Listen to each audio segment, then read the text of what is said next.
Good evening, everyone. My name is Nicole Milano, and I'm the head of the Medical Center Archives at New York Presbyterian Weill Cornell Medicine. I want to thank you all for joining us today for the Heberden Society, a history of medicine lecture series held at Weill Cornell Medicine since 1975. Before we hear from our wonderful speaker, Janice Nimura, I do have a few announcements to make.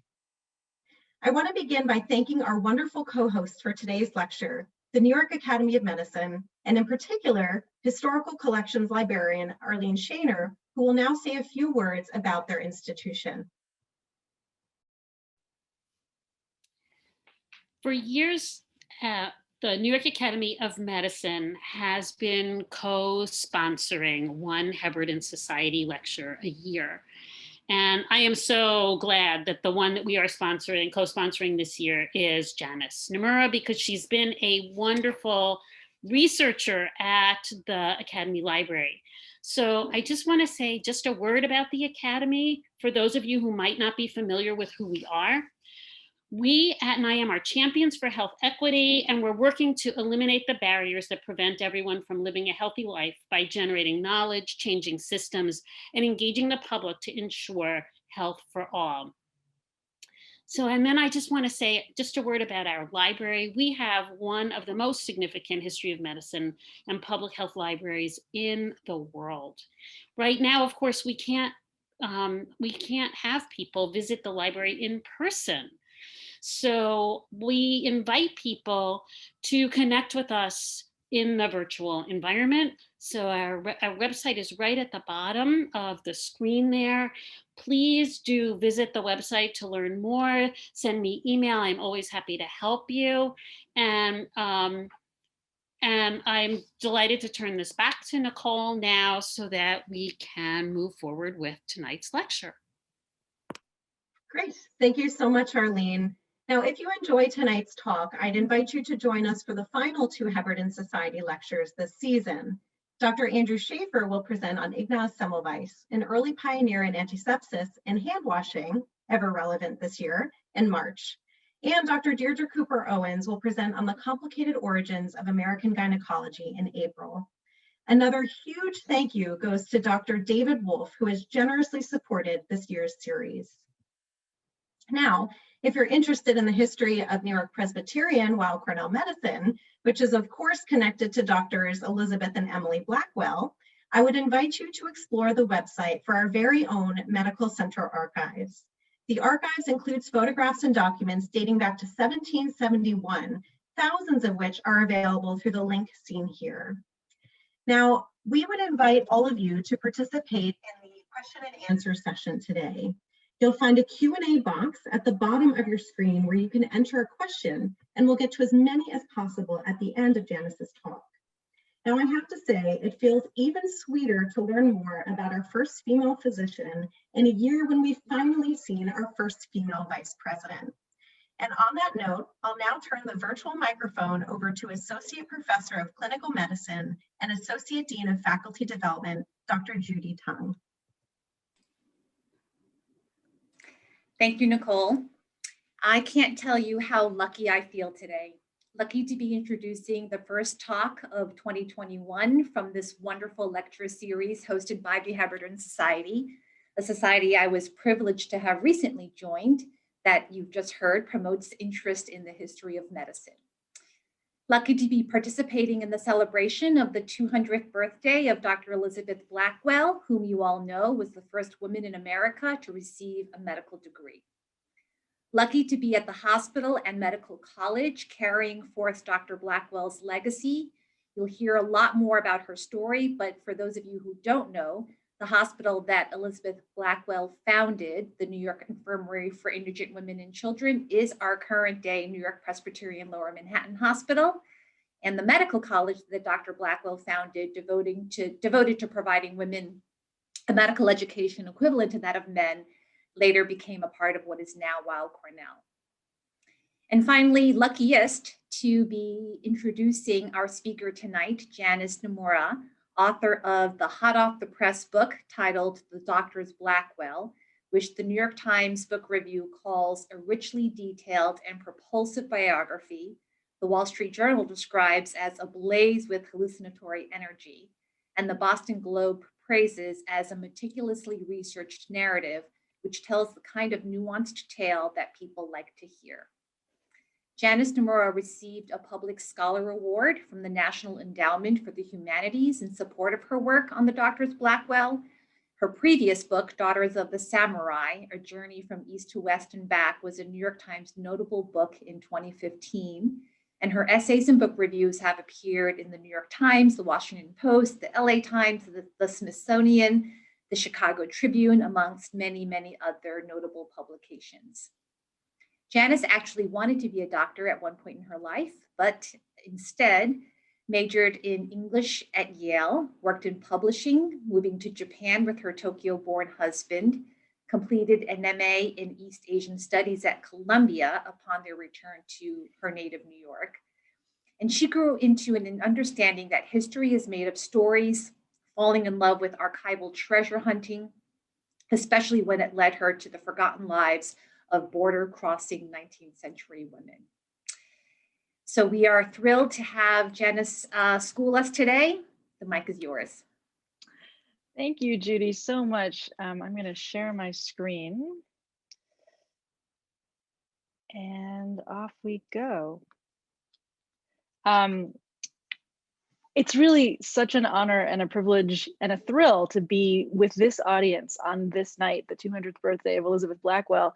I'm really grateful to Nicole and to Arlene, and also to Dr. Tung and Dr. Geraldine McGinty and all of the extraordinary women who are part of Elizabeth and Emily's legacy at Weill Cornell and throughout the city and the world. It's really an honor to be with you specifically on this day. Okay, so the Blackwells. If you're familiar with, and this audience is familiar with the name Elizabeth Blackwell, it usually pops into your mind with the phrase first woman doctor. And she received her medical degree as the first in this country in 1849. Her sister Emily, 5 years behind her, in 1854. And together, as you've just heard, they founded the New York Infirmary for Indigent Women and Children and its Women's Medical College. Now, I encountered the Blackwell story for the first time 5 years ago. This despite the fact that I grew up in New York, attended a proudly feminist all-girls school from the age of 5, was the math science kid, and graduated, as you've just heard, with the full intention of pursuing medicine until I was seduced by the humanities, but that's a different story. I couldn't believe that I had never heard of them. And when I started to investigate, I discovered that I wasn't the only one. But the people that did recognize the name always said the same thing. They were almost always women, and they almost always said, oh yeah, I had a book about her when I was 6. And it was true. The Blackwell story was a lot easier to find on the children's biography shelf. And it looked always a lot like this. This is an edition from the 40s, an inspirational tale for middle grade girls. There was always a slim, attractive, well-dressed young woman with a stethoscope. This is the middle grade version from my daughter's school library. Again, well-dressed, stethoscope, looking solicitously at her grateful patient. This is the children's book version, slightly younger edition, but there's the stethoscope if you look for it. It was always Elizabeth and never Emily. And there was so much as I started to investigate deeper into the archives that wasn't part of those children's books. The Blackwell sisters looked like this. They were never photographed holding stethoscopes. And if they had been, in the 1840s and 50s, when they were the age of the young women in those picture books, stethoscopes would have looked like this. So there was so much that was inaccurate and so much that had been sort of scrubbed away, all of the rough edges, all of the contradictions, all of the complexities. And as I got deeper and deeper into the archives and read the copious amounts of letters between all the members of the Blackwell family, not just Elizabeth and Emily, it became really clear just how much wasn't there. And it became clear that it was a good moment to perhaps reintroduce this story and these women to the present. So what is that story, briefly? The Blackwells, 8 out of the 9 Blackwell siblings, were born in Bristol, England. They were the daughters and sons of Samuel Blackwell, who was a bit of a paradox. He was a sugar refiner and an abolitionist. Think about that for a second. He had profited from a commodity that depended on enslaved labor, but he was a dreamer, and he dreamed of finding a way to make sugar with sugar beets in northern climates without enslaved labor. And on the strength of that dream, he moved his family from Britain to America in 1832, first to New York, and then all the way out to the remote frontier town of Cincinnati in 1838. Hoping to find a way to do this. He got all the way out to Cincinnati with his wife and now 9 children. And before they had finished unpacking, he died, leaving them $20 and a clear sense that having a husband is no guarantee of security. He did, however, bestow the same education on his daughters as he had on his sons. Though none of his daughters ever married, having learned this lesson about the unreliability of husbands, perhaps, but they snapped into action and went to work as teachers to sort of rescue the family. Elizabeth was born in 1821 on February 3rd, 200 years ago today, and she was voraciously brilliant from the start, socially quite awkward, blessed with a healthy ego. She admired the transcendentalist writer Margaret Fuller, even as a teenager. The transcendentalists were people that the Blackwells avidly read, and Margaret Fuller at this moment in the mid-1840s was the author of a bestseller called Woman in the 19th Century, in which she argued that humanity was not going to reach a new level of enlightenment until women unleashed their power themselves and proved that they could be anything by virtue of talent and toil. It had nothing to do with sex. She thought women could be sea captains if they wanted to. And this idea really resonated with Elizabeth. She really saw herself as someone whose life could prove Margaret Fuller's point, and whose achievements could draw humanity toward the light. She thought big. She wasn't a shrinking violet in any way. And so she chose medicine really consciously, not because she loved science or was drawn to nurturing people. She thought sickness was a sign of weakness generally. She thought bodily functions were disgusting. She much preferred history and philosophy. She chose it because it was an unusually clear way to prove Margaret Fuller's point. Medicine was redefining itself in this moment, both scientifically and institutionally. To this point, it had been considered more of a trade, the work of midwives and barber surgeons, village doctors who apprenticed themselves to other village doctors in order to become that. Increasingly now, though, it was a profession, the profession of men who went to medical school and received a degree. And increasingly there were medical schools in America.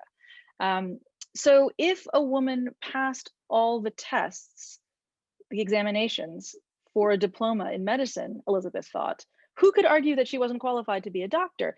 And frankly, at this point, as this 1820s cartoon makes clear, medical education was not the incredible challenge it is today.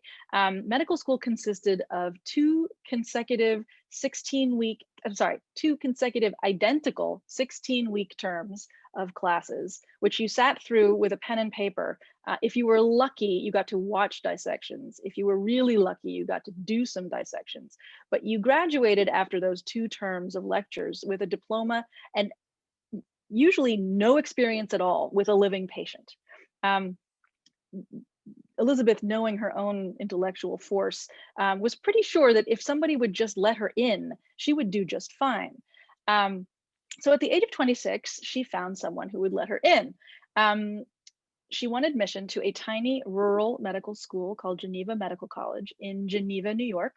The descendant institution is Hobart and William Smith Colleges.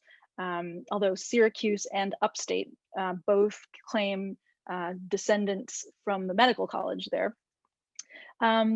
She won admission, the way of her admission depends who you ask. In her memoir, 50 years later, it sounded like a matter of, I was rejected and rejected until one day a letter arrived from this school and they were willing to let me come and I went and it was wonderful.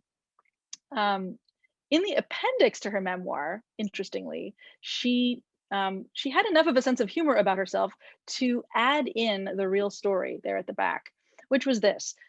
She had been studying in Philadelphia with a rather prominent physician who had written a letter of recommendation to the mandarins of Geneva College, saying, please admit this young woman, she will do just fine. And the faculty at Geneva weren't quite brave enough to say, no way, to this prominent Philadelphia doctor. So they punted. They took the question to the students and said, okay, students, here's this outrageous request. If any one of you objects in the least, we won't let her come. But you vote, you decide. And at a meeting of the students that night, the students quickly realized that not only had their professors chickened out of this question, but they had the opportunity now to make some serious mischief. So they basically cudgeled all of the dissenters into obedience and presented a unanimous front the next morning. Yes, indeed, we should definitely like this woman to join us. They thought it was a prank being played on them by a rival medical school, and forgot all about it. And then 3 weeks later, Elizabeth Blackwell entered the lecture hall and everyone was stunned. Although the initial reaction was shock and mockery, very quickly she proved herself among the students who came to respect her right quick because she rose to the top and pretty much left them all in her dust. The townspeople of Geneva were always quite wary of her because what kind of woman would want to study the body process, the processes of the body in the company of men? There was no precedent for that. There was no frame of reference for that. So she stuck to the college pretty closely, but within the college, she was quite well respected. In between those two terms in the summer when she needed to go get some practical experience, she went back to Philadelphia to Blockley Almshouse, which was at that point the largest public hospital in the United States, essentially a warehouse for the destitute, a place of last resort, a place where it was an excellent place to observe illness, and maybe not such a great place to observe healing. The people who made their way there were in very bad shape. She found her way to a room off the syphilis ward. She actually lived off the women's syphilis ward for that summer. And I'm assuming since this is a medical audience, you'll have strong enough stomachs for this set of slides of the ravages of tertiary syphilis. Necrotic lesions of the skull. Your skull sometimes would collapse. There was a sort of a characteristic profile of a late stage syphilis patient called saddle nose, because sometimes your profile would just cave in. These were the women that she was observing off her bedroom. After having no practical experience in medical school, suddenly she had more than she could almost handle. It was an incredible and introduction and then crash course in the connections between poverty and disease, in an understanding of what happened to women who were at the mercy of sexual predation, because a lot of these patients were prostitutes. It was also an intimate first view of epidemic disease, because this is 1848 now, and waves of refugees are arriving from Ireland, from the famine in Ireland, carrying with them typhus, also known as ship fever, and overflowing the wards at Blockley. She chose ship fever as her thesis topic. I think an interesting choice. She was not choosing obstetrics or labor and delivery for her thesis. She was going to choose something that was gender neutral, and she did a close study of typhus, which upon her return and graduation at the top of her class from Geneva College was published in the Buffalo Medical Journal as the lead article. She was an extraordinary student. But then of course she needed more practical training because she hadn't had much. So she went off to Europe, to Paris, to La Maternité, which was a large public maternity hospital and a training hospital. La Maternité was interesting. The French were way ahead of the US in terms of progressive medical education. And this was a site where young women from all over France, maybe 2 per province, came to La Maternité to train as midwives and then return to their homes. Elizabeth already had an MD, and she was a lot older than these students. But she made the interesting choice to commit herself as a student here so that she could watch the volume of obstetric cases that were going to go by. It was a fateful choice because it was here that she suffered a catastrophic illness that changed the shape of her career, if not its direction. As a public maternity hospital, many of the mothers, all of the mothers were destitute. If you had any money at all, you delivered your child at home. If you were in a hospital, you were at the end of the line. Many of the women who delivered here were suffering from venereal disease, some of them from gonorrhea. And when an infant passes through the birth canal of a mother with gonorrhea, it can contract gonorrheal conjunctivitis. Elizabeth was tending to one of these infants in the early hours of one morning when some of the washing liquid splashed into her own face, and she contracted gonorrheal conjunctivitis, which in the age of antibiotics would be no big deal, but in 1849 was horrifying. She was instantly confined to bed in the hospital where she had been working, and the question of whether she was going to retain her sight hung in the balance. This is one of those moments as a biographer where you braid together the different accounts of one event and try to arrive at something that takes it all into account. Elizabeth had befriended one of the attending physicians at La Maternité, the wonderfully named Dr. Hippolyte Blot, a rather attractive young man. They had befriended each other, and he assumed responsibility for her care.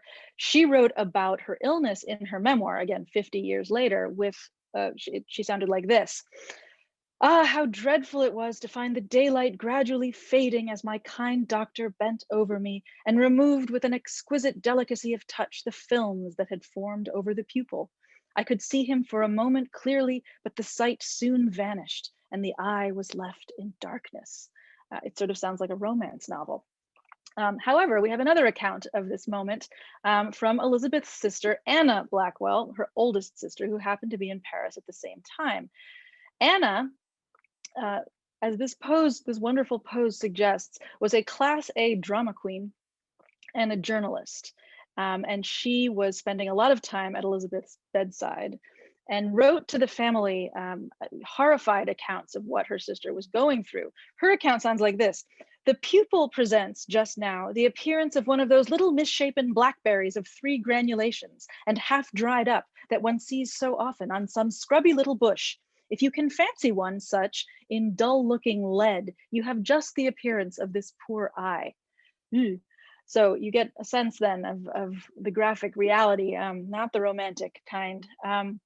Elizabeth eventually lost that eye and wore a glass prosthetic for the rest of her life.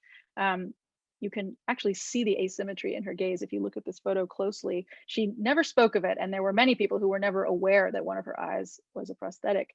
But it did shift her more and more toward public health and away from actual practice and certainly surgery, because even reading could be difficult with the eye that remained. Did she go home and to recover? No, she was made of incredibly stern stuff. Hardly. She went on to Paris to continue her training at St. Bartholomew's Hospital in London and met, fatefully, Florence Nightingale, who was introduced to her by mutual friends. The two of them had, at first, an incredibly rapturous communion because at this point in 1851, Florence Nightingale was not yet Florence Nightingale. She was a young woman from a wealthy family who really wanted her to settle down and get married. She was very eager to make a difference in the world of health and hygiene and nursing. And here's Elizabeth Blackwell in London, a woman who has left her family behind, gotten medical training, has no thought of marriage, and is making her way in the medical field. This was, she was like a comet to Florence Nightingale, and they spent time together and exchanged ideas and remained part of each other's lives for the rest of their lives, although they quickly hit up against a problem, which was that they fundamentally disagreed on the role of women in medicine. Florence Nightingale always and only believed that women should be nurses. And Elizabeth Blackwell believed that women needed to prove that women could be doctors, and they never quite found any common ground on that question. But as Florence Nightingale went on to global fame in the Crimean War and with the Sanitary Commission in England, changing standards for hygiene, Elizabeth certainly paid close attention and used a lot of those ideas in her own work. So Elizabeth is finished in Paris and London. She returns at last to America, having chosen New York as the place where she is going to settle and study. She comes back to New York and hangs out her shingle and waits excitedly for patients who do not arrive. Why don't they arrive? Because here finally is a woman who can treat them. Well, in New York in the 1850s, the very phrase female physician essentially means abortionist. It means someone like the notorious Fifth Avenue abortionist, Madame Restel, here caricatured in the National Police Gazette as a baby-eating demon. Madame Restel worked on the wrong side of the law. And Elizabeth especially was no supporter of abortion or of birth control. It's interesting, they were sort of two sides of the same coin. They were both passionately interested in women's health from two very different angles. But for now, as far as Elizabeth was concerned, no self-respecting woman would consult her, because if you were going to a female doctor, it meant something unspeakable and scandalous. So no one showed up, and she found herself becalmed. She eventually pivoted toward the idea of, instead of waiting for private patients, opening an institution that would allow her to see the indigent and receive donations from the wealthy instead of caring for them. And eventually she, in 1853, opened a one-room dispensary on East 7th Street, the minute book of which is held in the Weill Cornell archives. You can go see it. I did. It was very exciting. Inside, right from the beginning, it begins with the very first meeting as a meeting held in her home when she lived at 44 University Place, with this idea of opening a dispensary. And so she struggled. Meanwhile, while she was struggling, she was also actively recruiting her younger sister, Emily, 5 years younger, to follow her into medicine. She recognized that this path was going to be lonely and arduous, and she was going to need company. So she looked about at her sisters, because the Blackwells really liked each other better than anyone else in the world, and chose Emily as the most brilliant of her sisters, and also a younger sister who she could command to a certain extent. And Emily, who actually was very drawn to natural science, kind of considered her options and said, okay, I'll do it. She was actually the more talented practitioner, it would turn out. She had to fight at least as hard to get admitted to medical school, because of course, in Elizabeth's wake, having succeeded so well at a men's medical college, the men's medical colleges barred their doors even more firmly against women. And at the same time, women's medical colleges had begun to open, one in Boston and one in Philadelphia. This gave the men's medical colleges an even better reason to reject women. They could say, why do you need to come here? There are women's medical colleges for you, go there. But Emily did not want to take a degree that was any less impressive and spectacular than her sisters, and insisted on finding her way to a men's medical college. She started at Rush in Chicago. And after her first term there, the trustees got cold feet and said, please don't come back. We would prefer not to have a woman here after all.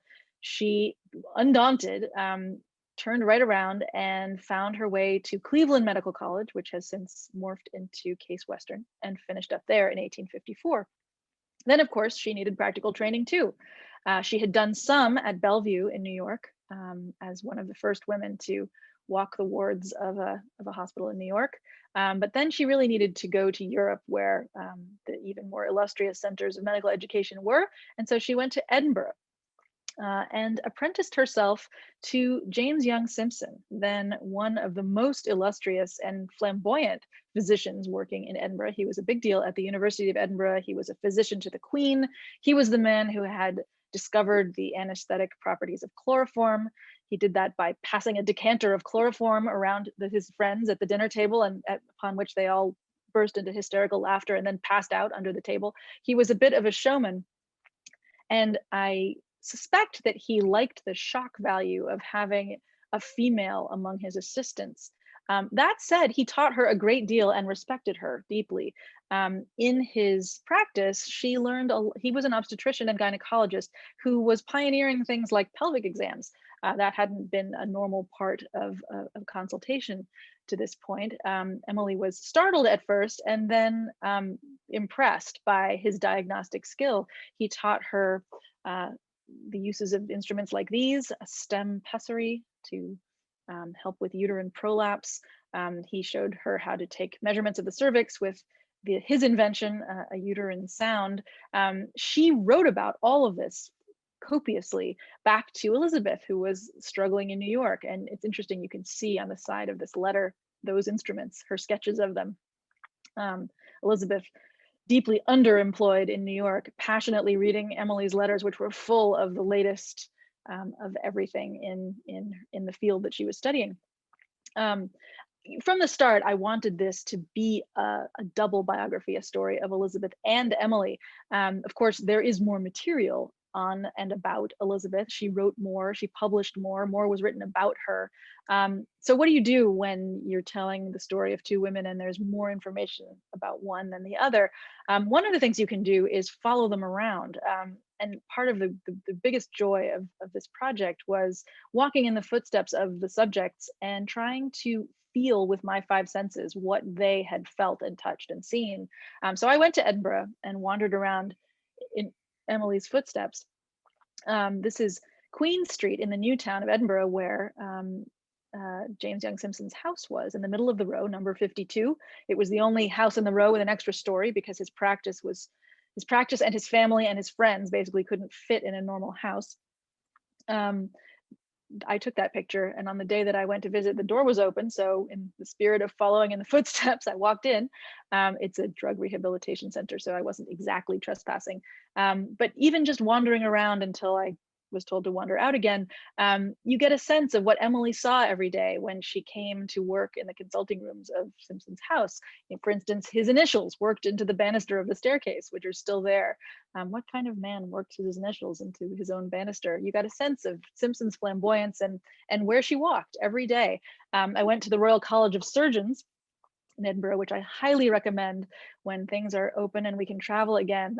They wouldn't let me take notes, but this is my notebook, and it was full of artifacts from Simpson's practice, including on the left there in the middle, his pocket pill case that he would take on house calls that said, "Please return to 52 Queen Street," under the lid. Things like his monaural stethoscopes there in ivory and rosewood. I wanted to believe that maybe Emily had actually used one of those to auscultate a patient. They even had the decanter that he passed the chloroform around in. So that gives you a taste of the fun part for me as a researcher and a biographer. And Emily really learned a tremendous amount in Edinburgh. It sort of made a doctor of her. Nonetheless, she came in for the same kind of ridicule and snark that Elizabeth had. This is a caricature from the London satirical newspaper Punch, right about the time that Emily was getting ready to leave Edinburgh. It shows a woman on the right who is meant to be Emily wearing scandalous bloomers with a rather mannish profile and spectacles and a ridiculous hat, peering down at the only patient who would consult her, a lapdog held in the arms of a conventionally beautiful maiden with a wasp waist and a big skirt. This was sort of the general consensus about women doctors. They were ridiculous, and the only good thing you could say about them was that when they got married, they would be able to take good care of their husbands and children. Anyway, Emily finishes up in Europe, also in London and Paris after Edinburgh, and then she joins her sister in New York. And together they found in 1857 the New York Infirmary for Indigent Women and Children in a building that still stands on the corner of Bleecker and Crosby. You can go see it. There on the left as it was, and on the right as it sort of is. It's undergoing a beautiful restoration, so it looks even better now. It was the first hospital staffed by women, and its intention was not just to be a place where indigent women could consult doctors of their own sex, but also a place for the slowly growing numbers of female medical graduates to study and practice after they completed their lecture studies. They could get that practical training in a hospital that was so difficult to come by without necessarily maybe having to go to Europe for it. The infirmary soon moved to Second Avenue, Second Avenue around 8th Street. These buildings don't stand, but if you are familiar with the East Village, it's the building where Stomp has been running as a show for decades now. If you pass down there, that's where this was. As you might expect, the Blackwells played a significant role in the Civil War. Immediately after the first shots were fired in 1861, they called a meeting there on Second Avenue. They called a meeting at their infirmary of people who were interested in channeling the sort of chaotic energy that was being focused at the Union effort. And they drafted this appeal that ran in the New York Times the next day. It said, "An appeal to the women of New York, and especially to those already engaged in preparing against the time of wounds and sickness in the army." They invited interested women to gather at Cooper Union, still there at the top of Cooper Square. This is all sort of in the same neighborhood. To gather there to organize and decide what to do next. And thousands of women gathered in the Great Hall of Cooper Union in response. And out of this meeting emerged an organization called the Women's Central Association of Relief that was designed to channel relief efforts toward the front. And out of that organization grew the U.S. Sanitary Commission, the most important civilian organization of the war. So you can draw a straight line from Elizabeth and Emily's drawing room to the U.S. Sanitary Commission, if you like. The Blackwell sisters were put in charge of the committee to choose and train nurses to send to the front, which was natural, and they threw themselves into that effort. And quickly ran up against some frustration because it became clear that male physicians in New York were not interested in working alongside female physicians in the training of nurses. So for instance, they excluded the New York Infirmary for Indigent Women and Children from the institutions that would be used to train nurses. And this made Elizabeth and Emily a little bit resentful. They put a year of work into choosing and training nurses, and then they withdrew from the war effort. They were particularly annoyed when Dorothea Dix was appointed to the biggest leadership position in Washington. She was not a medical person, she was a lobbyist. They called her the meddler in chief. There was not any love lost there.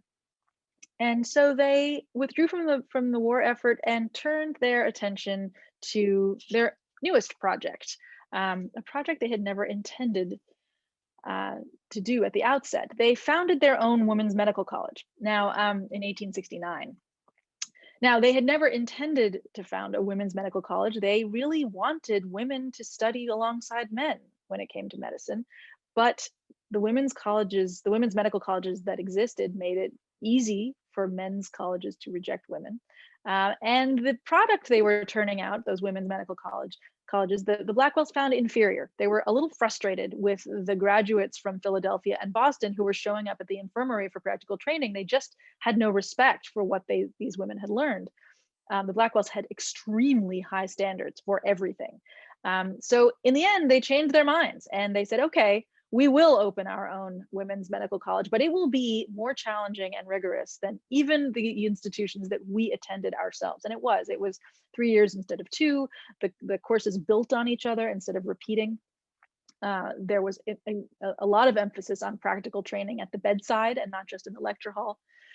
So even though they built these institutions together, Elizabeth and Emily disagreed about the role of women doctors. As I said, Elizabeth had moved more and more toward the idea of public health, the idea that a female doctor was a teacher armed with science. While Emily really took to the work itself, and her goal as a female doctor was to be as good a surgeon and obstetrician and medical professor as any man. They had sort of different approaches. And Emily, I think, also struggled because she was always Emily.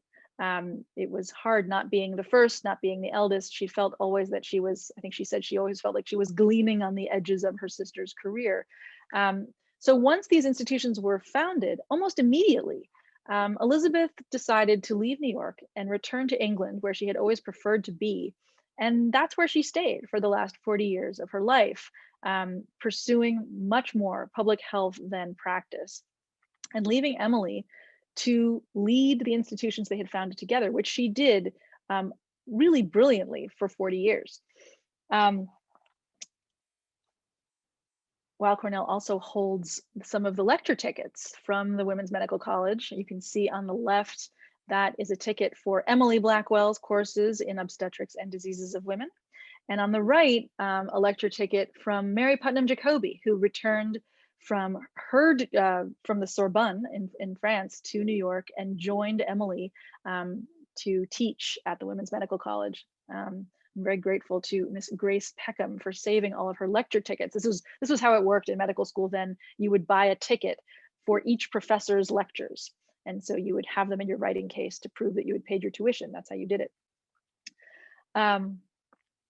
The college closed in 1899, just as Cornell and Johns Hopkins were beginning to admit women. Emily decided that the Women's Medical College of the New York Infirmary had served its purpose. Its purpose was to give women a rigorous place to study medicine. And now that places like Cornell and Johns Hopkins were doing that, allowing women in, it didn't have a reason to be anymore. So she consciously shut it down. She left the infirmary survived, as you know, for 100 years on Livingston Place, and then eventually as part of Lower Manhattan Hospital, which still has some of the relics. As I think there's a video in which Dr. Juan Mejia shows off this writing desk. This is Elizabeth's desk. It's in the vault down there. If you open it up, you can see how it worked. It opens all the way up like this. And if you look at that place in between the crisscrosses, there's some very faint writing. It says that it was made in Bristol. So clearly this was a Blackwell family artifact that had been carried along all the way from Bristol. So that's the institutional history of Elizabeth and Emily. Personally, their lives were just as fascinating. Both sisters adopted daughters. Emily lived with her female partner, Elizabeth Cushier, a fellow surgeon who had been a student at the Women's Medical College. Two of the Blackwell brothers married two of the most prominent feminists of the day, Lucy Stone and Antoinette Brown. Lucy Stone, a prominent suffrage advocate. Antoinette Brown, the first woman in the United States to be ordained as a minister. They were two of the first feminist husbands, I like to think. And Elizabeth and Emily didn't agree with their sisters-in-law particularly. They were sort of out of step with the women's rights movement, actually didn't believe that suffrage should be the first priority, had a pretty dim view often of women in general. It's a very complicated story. It is not a cut and dried feminist icon kind of story. It's a lot grayer than that, and that's what attracts me to it. And it also feels like what makes it an especially apt story for this moment, especially as we celebrate the inauguration of our first female vice president and all of the female cabinet people that are coming in. I want to close and pause with this picture and tell the story of it for a moment. This is a picture that is held in the collection of the Museum of the City of New York. It is cataloged as possibly Elizabeth Blackwell. And if you Google Elizabeth Blackwell, it comes up every time. It is used often in depictions of her for celebrating her achievements. I'm sorry to say, if you have used this picture, it is not Elizabeth Blackwell. It is likely one of her nieces. How do I know that? Well, if you flip the picture over, you can see this was called a cabinet card, and it always had the ad of the studio on the back. This was from Dana's photo portrait gallery on 14th Street and 6th Avenue. Dana had his photo portrait gallery on 14th and 6th in the 1880s. And in the 1880s, Elizabeth Blackwell was in her 60s. This is not a woman in her 60s. It's probably one of her nieces. And it's interesting because on the back, if you squint, you can see the discussion that the curators were having about it. Somebody wrote Bessie Blackwell at the top. Maybe that was the niece's nickname. And somebody helpful wrote, oh, Bessie Blackwell, Elizabeth Blackwell, right, 1821 to 1910, right, the first woman doctor of modern times. And then down below, somebody else who's paying more attention wrote, probably not, since Dana is at 14th Street address circa 1885. QED. But yet this photo persists as a misidentification. And I like to think about, why is that? what is it about this photo that is what we want Elizabeth Blackwell to be? Well, she's young and pretty. She looks like she has her whole life ahead of her. She has a Mona Lisa smile. She looks like she's gazing at the future. But the Blackwells, you know, they looked like this, and they were not interested in pleasing anyone. They were certainly not interested in being perky and pretty. They were complicated, imperfect, and very real heroines. And they're the kind of women who change the world. And I think this is a wonderful moment to reflect on not just their achievement, but also the things they did that were less than admirable, and learn to hold both of them in our minds at once, especially now as we are looking more and more to women to lead us into the future. So I want to thank you for listening, and maybe we can open up and have some questions. Great, Janice, thank you so much for this enlightening talk on Elizabeth and Emily Blackwell. This was wonderful. And as someone in the humanities, I do have to say that I'm so glad that we were able to seduce you to our side. So we're glad to have you here. Now, for everyone in the audience, please enter your questions in the Q&A at the bottom of your screen, and we'll get through as many as we can today. And I'm pleased to say the first question that came in is about archives. So Janice, Andrea Kutsenko wants to know, what medical libraries and archives did you visit while writing your book? What medical archives? Well, the New York Academy of Medicine, front and center. Arlene is a brilliant archivist, and if you are doing any sorts of research, I hate to dump work on you, Arlene, but she is the most incredible guide through the thickets of medical research. I owe her a great deal. As I mentioned, the Royal College of Surgeons in Edinburgh was also wonderful. They had wonderful archivists there who were really helpful. I went to St. Bartholomew's in London and looked at their materials, which was wonderful too. Most of the Blackwell specific material is not in medical archives. There's a huge amount of it at the Schlesinger Library for Women's History at Radcliffe, and there's another huge amount of it at the Library of Congress, where interestingly, they have a crowdsourcing campaign asking the public to help them transcribe that material. So if you're interested in the Blackwells, it's kind of a fun thing. You can actually get in there and help transcribe some of that stuff. Great, and we'll be sharing a video following today's lecture about some of the artifacts and documents that are at Lower Manhattan Hospital in the vault, as you mentioned earlier. Right. So Eve Kahn wants to know, what has surprised you about responses to the book?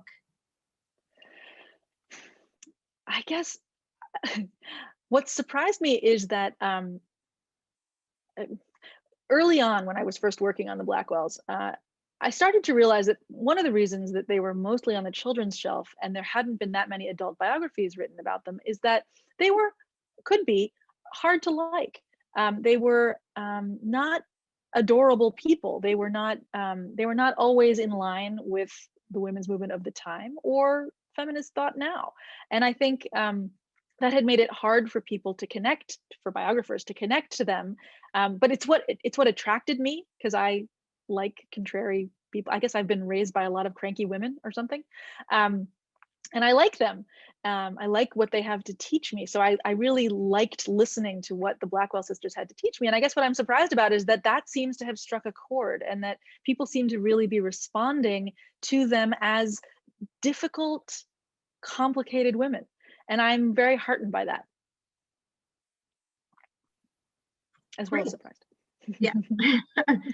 We have a question from Linda Civitello about how much did Emily finance her education and the trip to France? Right, good question. The Blackwells did a lot of teaching to scrape up money at the beginning. Elizabeth and Emily both sort of went wherever there was a teaching job to save money. Once they were sort of launched on their way, sort of engaged full time in medical study, their brothers picked up a lot of the slack, because as I mentioned, when the family was orphaned, the older daughters had really kind of saved the day. And as the middle level brothers grew up and got jobs, I think there was a fair amount of gratitude toward their sisters who had really rescued them, and they were willing to support them. Later, of course, when the sisters had founded institutions here, they were working with donor money. Great. We have a question from Martin Dornbaum, who's from the Hunter Bellevue School of Nursing. He first says, wonderful presentation, Janice. Many scholars believe that Elizabeth Blackwell does not get enough credit for aiding professionalizing nursing in New York City. Do you agree? I do agree. It was one of the stated purposes of the founding of the infirmary that it would be, Elizabeth, this is one of those two sides of the complexity coin. She had a very low opinion of nurses. She tended to think of them as, uneducated, working people who didn't care very much and were nipping into the medicinal brandy on the side. It wasn't a very flattering view. At the same time, I think there was enough truth in that terrible stereotype that she wanted to fix it. And they founded the infirmary, they founded it with three purposes. One, to serve poor women with female doctors. Two, to be a place for medical graduates to come. And three, to train nurses. And I think partly because Elizabeth's mission wasn't primarily about nursing, it didn't get quite as much coverage. I think that's true. I have to say there's something very nice knowing that Elizabeth Blackwell and Florence Nightingale knew each other in real life, since they're held up so high in the history of medicine. It was a nice part to read in your book. Now we have Kevin Payne, who is asking about how the Blackwells funded their institutional efforts, so not their travel, but the institutions they worked with. Right. So by attracting donors, I think that was the hardest part of the whole quest for both of them. They were not big PR people. They kind of hated the constant grind of development, of fundraising. They called it push. They hated having to do push all the time. I can relate to that. It's exhausting work. It takes you away from the idealism and mires you in the funding all the time. But they did that. Emily was better at it and more resigned to it than Elizabeth was. Elizabeth, I think, got frustrated that people didn't just look at her and sort of open their purses in awe. But yeah, it was a constant struggle. Great, thank you. Stacy Kratz now asks, what was it about the Blackwell sisters that appealed to you so much personally? I think we've touched on it a little bit. They were cranky. They were cranky and complicated. I'm sorry. Goodness. They were not, they reminded me a lot of the teachers who I had grown up with. And they were not apologetic about any of their strong opinions. I kind of admired that lack of concern for what the world was going to think of this. Elizabeth especially had this incredible conviction that what she was doing was profoundly important. She described herself as one of the elect, which enabled her to commit heresy with intelligence. Now, there's a flip side to that. That can be a little bit much sometimes, and it was. But at the same time, you don't change the world unless you have that kind of drive. So I admired that. And Emily, I admired for the reverse reason, which was that Elizabeth would say things like doubt is disease, because she didn't have any. Emily doubted all the time, and gosh, we can all relate to that, right? She wondered a lot about whether she had what it took to do this thing that her sister had laid out for her to do. And then she did it, and she did it really well. And then she did the unglamorous stuff later. She wasn't always on to the next mission. She stayed put and ran the institutions and ran them well. And I really admired that. As a younger sister myself, I really appreciated the dedication to the younger sister in this book. So thank you for that. Now we have Amy Brinkley, who says, my great-grandmother graduated from the Medical College of New York in 1893. Her diploma is signed by Emily. I have some information that the man she ultimately married in China 4 years later served with her in the infirmary while she was a student. He did a year's study of medicine at Columbia. Was there a relationship with Columbia, and was it common for men to also practice at the infirmary? I don't know. This is fantastic. We're going to have to talk. This is why virtual events are frustrating, because we should have gone out for a drink afterwards so I could hear more about this. I don't know of this. As far as relationships with Columbia and other institutions, there was a lot of the most prominent male physicians at all of the leading institutions of the city, sort of backing up the Women's Medical College. They would rely on some of the men actually taught there. More of them would come in to be examiners, say, or to give a second opinion in a patient's case that was complicated. So there was that sort of cross pollination going on. Great. We have one comment. Dr. David Levine mentioned that his research uncovered that Elizabeth Blackwell graduated #1 in her medical class. We then also have a question, Jeff Burrows.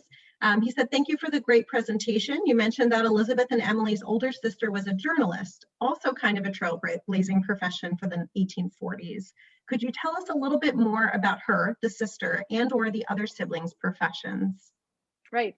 So Anna was a journalist. She spent most of her life, actually, she was the first Blackwell to go back to Europe, and she really preferred Europe. So she spent a lot of time in Paris, writing about Paris for American audiences. She was a translator. She translated George Sand. She translated Charles Fourier, who was a sort of utopian thinker that they followed.